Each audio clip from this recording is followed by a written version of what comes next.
regards to industry specificity, why should they hire you as a COO who probably is a bit more of general industry focus, but you're really hyper focused on the operations versus somebody who may be an expert in a specific industry? I get this question a lot, and industry knowledge is valuable. So I've got a lot of industry experience in the telecom and MSP space, which makes it, I would say, easier for me to walk into that business and identify areas of improvement and identify challenges. But on the flip side, on the businesses that I work in where I have no industry experience, having an outsider's view come in and look at things without blinders on and without emotional bias or professional bias really helps me find the root of the problem. Whereas a lot of times people inside the business or inside the industry don't think outside the box. So I was working for a company that it was a labor company where they were doing some work, and they wanted to send these 8 guys out to do this project on a piece of property.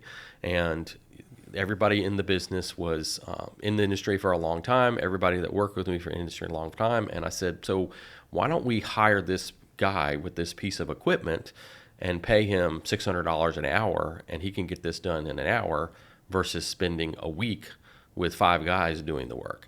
And it was just a mindset shift. Yeah. And I remember one of the guys came back to me afterwards and he said, we would have spent a week there doing this work. And that's the outsider's view, going, okay, there's got to be a better way. Challenging the status quo helps from an outsider's perspective, because I don't know what I don't know in the industry. And so I'm going to ask a lot of questions. How would you describe the relationship between visionary and integrator? Yeah, the visionary integrator relationship is really like a marriage. And that may sound interesting, but it is. It's like a symbiotic relationship.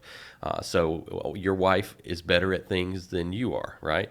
And so same thing with the visionary integrator relationship. So I describe the visionary as a thoroughbred horse. And when I think about a visionary, if you think about a thoroughbred horse out in a field, out in the wild, that thoroughbred is running back and forth, zigging and zagging, trampling over other horses, trampling over other animals and people and anything in its way, right?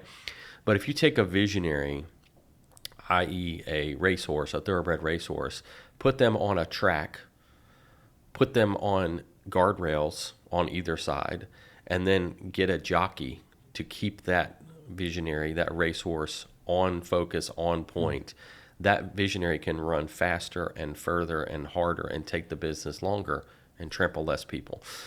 So visionaries by nature, they are a wild breed. That's what makes them great entrepreneurs. But a lot of times what happens is they trample and create chaos in the process of running their business.